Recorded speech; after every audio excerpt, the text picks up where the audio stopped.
úžasný a drsný je kraj. Pro někoho peklo, pro nás je to ráj. Teplice v mlze a hory v zádech, tady ti dojde i poslední nádech. Z řemenů valí se ledovej chlad, tady se naučíš žít, daj se brát. Srdce je skřemené v žilách, jen tuď. Na severu Čech má život svou chuť.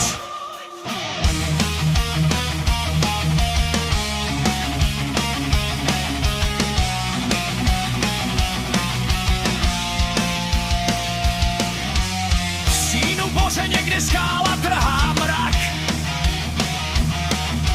v dálce se ztrácí černej nákladní vlak. V oseku zvoní už staletí čas, zatímco rypadlo rve zemi vás.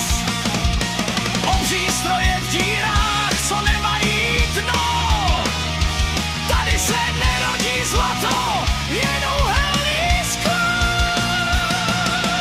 Číž šichta končí a padne ten prach, v orosený sklenici utopíš strach. V klášteře vaří ten tekutej chleba,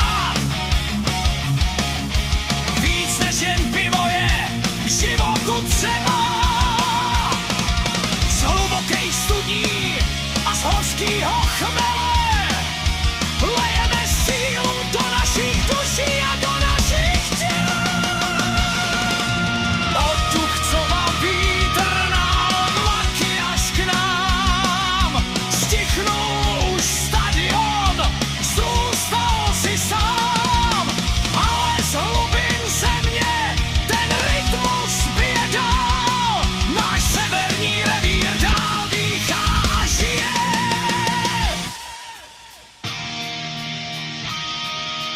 Teplice v mlze a hory v zádech, tady ti dojde i poslední nádech. Z řemenů valí se ledovej chlad, tady se naučíš žít.